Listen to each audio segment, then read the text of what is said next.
Hello everyone, Sarat here, and welcome to Let's Play Clash at Demonhead. It's just going to loop from here, so hit start and be taken to the overworld map. Yeah. I wanted some background music at least while I pontificate and overwhelmingly annoy people that just want me to get on with the action. This is an action platformer. Each of those little pink sticks you see that make up the map is a different route that you will have to traverse, and each of the little black dots is a junction where you will choose which route to go through next. Okay? Simple enough. You just got to get to each individual black dot in whatever order. But you don't really know where to go, and the routes are not plainly labeled for you. You kind of have to remember where they are. You have to remember that this first one here is Route 1, the one directly north of it is Route 2, the one that'll shoot off to the east is Route 3, etc., etc., etc.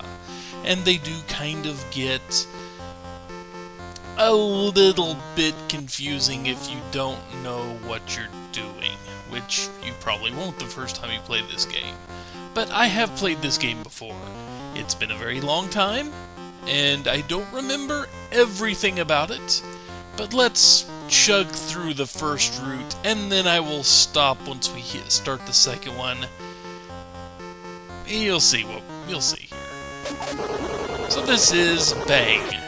He can jump, and he can shoot, he can crouch, and he can kind of do a ducking, crouching walk here as he shoots. Enemies will show up. If they touch you, they hurt you. If the explosions they leave behind touch you, those hurt you too. And they will sometimes leave behind useful items for you. That little $sign gives you money. I will get more into money later. But up here we have a cutscene, kind of. We have to dodge the skeleton because he will do damage to us if he touches us. And where is his camp?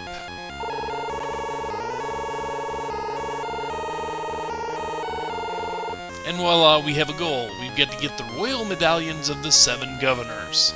I believe there are 5 of them? All I remember are 5. Yeah, 7 governors, 5 medallions. Meet Tom Guycott. Yes, this, as well as the name of the game, were inspirations for characters and the band name in Scott Pilgrim. Yeah, and he tells us he's on Route 33 in the Desert Fortress. We don't know where Route 33 is. We'll have to find it eventually, but we will need medallions. We will need to beat the other governors for the medallions to get into his fortress.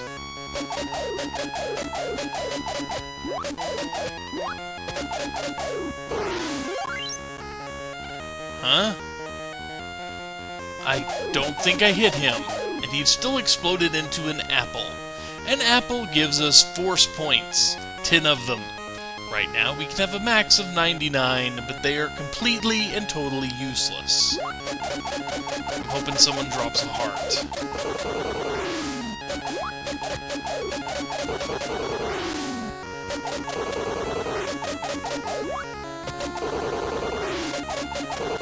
I'm going to drop a heart. I don't really need it, but it would be nice if somebody could drop it.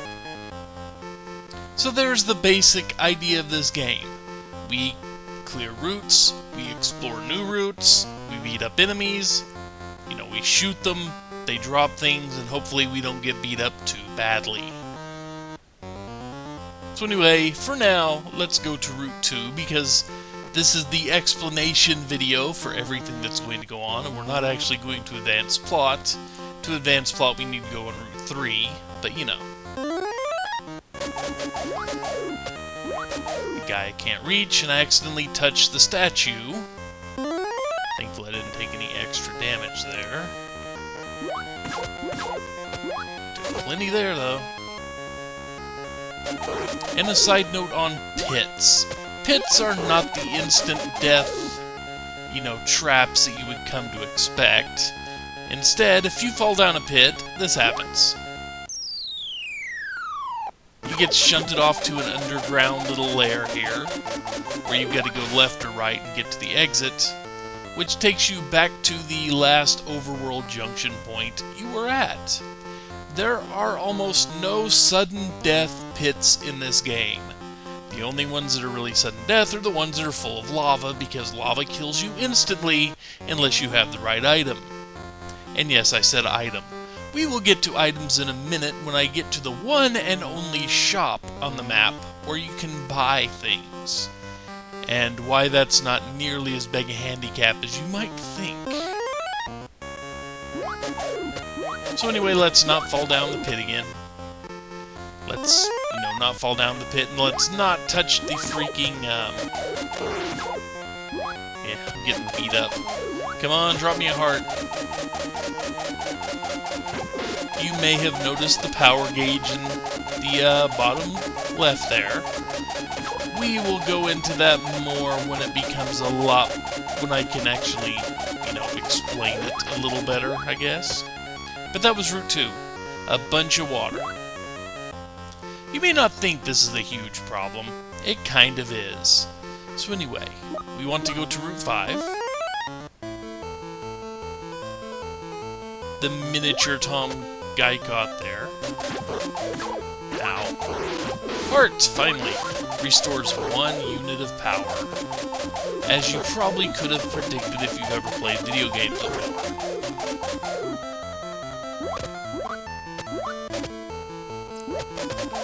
And you just noticed that we went up off the top of the screen. Yep, some routes are going to make you traverse vertically. Up and down. And some walls you can climb on to traverse even better, and sometimes you will meet helpful characters on your journey. And if you shoot them, they tell you no. You can shoot them as much as you want. You can't kill them, which is good.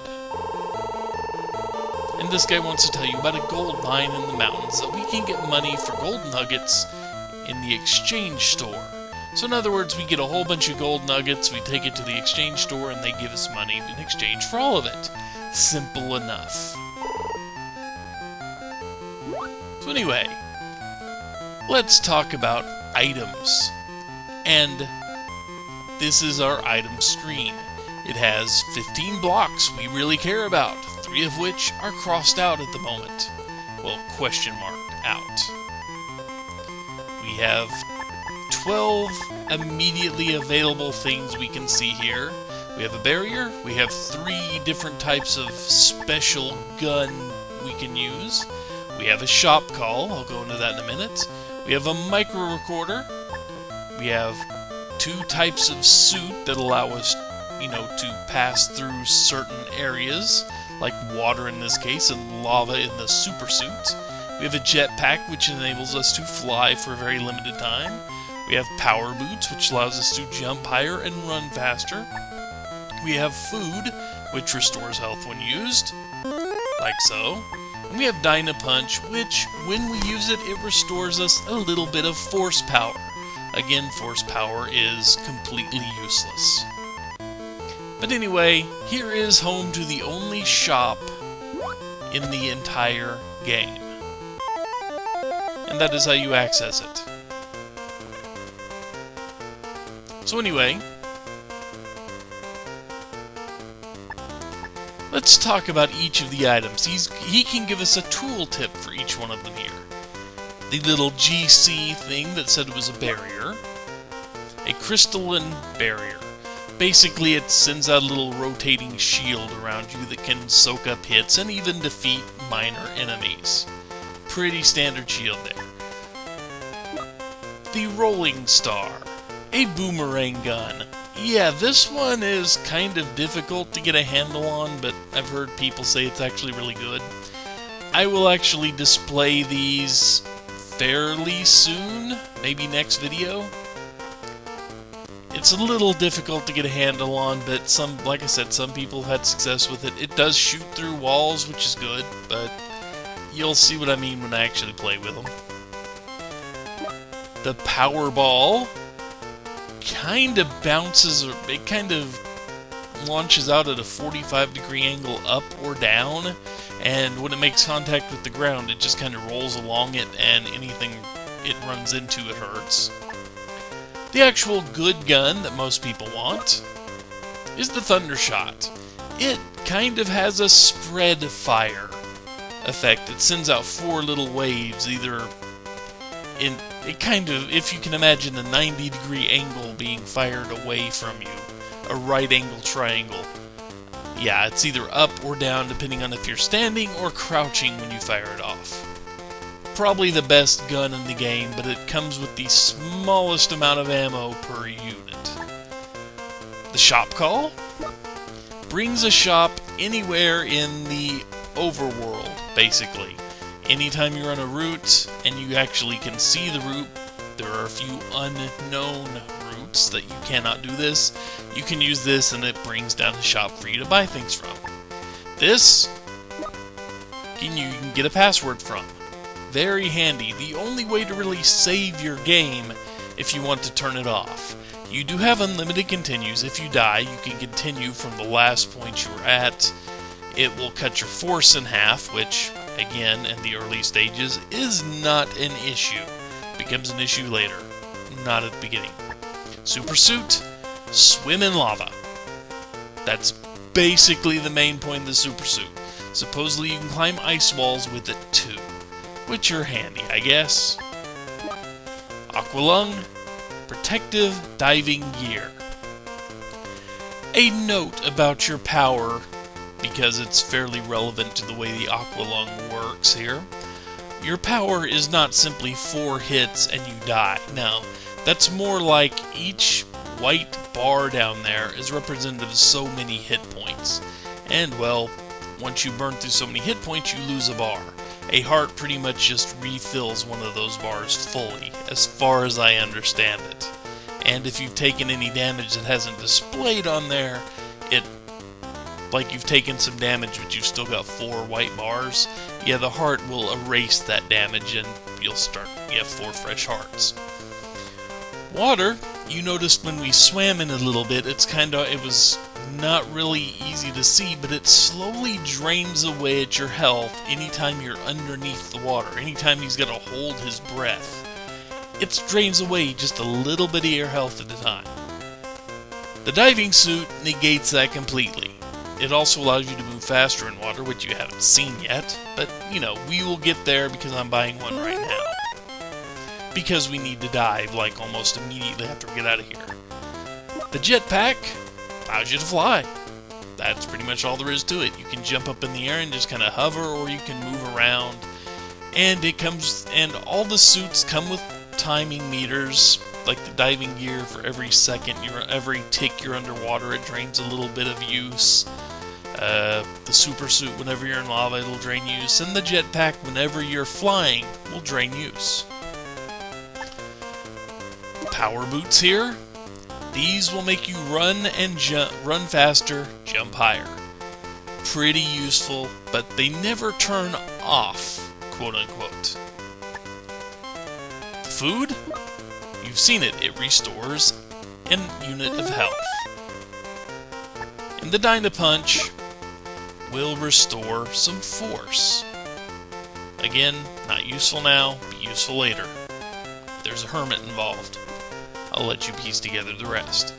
But something you should know, any single one of these items in your inventory, you can only hold 3 at a time. So you can only hold 3 foods, which means you can restore 3 hit points in a hurry, and then you're kinda stuck if you can't get the shop back. Anyway,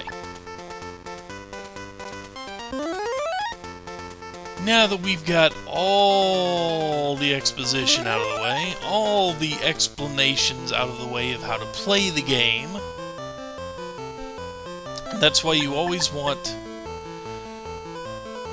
Well, I say that's why, but for shops, since this is the only one on the map, it's always a good idea to keep one shop call with you. If you use your shop call, immediately buy a new one. Always. because you do not want to be stuck in the middle of nowhere without a way to get a shop if you suddenly need to buy a jetpack or a diving suit or what have you. Yeah. That's your most important purchase every time you have to call the shop. So, don't waste. I mean, you can waste it if you want to, as long as you can afford to replenish it. Hey, good for you. But anyway, you've seen kind of what's going on here. We have items, we have money, we have force, we have power, etc. What I am going to do, besides showing off the Aqua Lung almost immediately,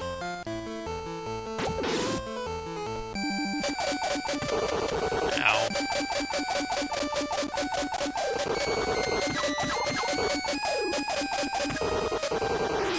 Getting hit a whole lot, that's one thing I'm doing. Damage won't be a big deal. Notice the suit is not ticking down as I'm just standing here with it.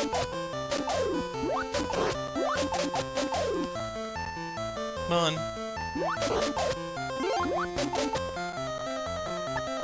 And the suits you can put up if you don't need them anymore.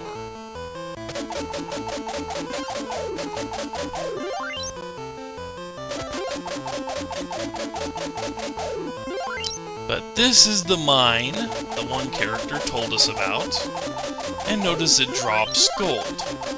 When we beat up these walls, it deposits a whole bunch of gold for us. We can leave this screen, come back, and more gold will be waiting for us. So, now that we have this taken care of, get on there. What I am going to do is I am going to grind up as much gold as I can carry, which will be 99 gold. Then I'm going to go grind a whole lot of money, buy 3 of everything the shop has to offer. And by the way, one thing I didn't point out that you might have noticed is not everything was available for sale in the shop yet. You have to keep visiting it to make the things available. In other words, the second time you visit the shop, a couple of more things will open up. Third time, something else will open up, etc., etc. And then after that, it's just kind of random whether they will have something available for sale or not.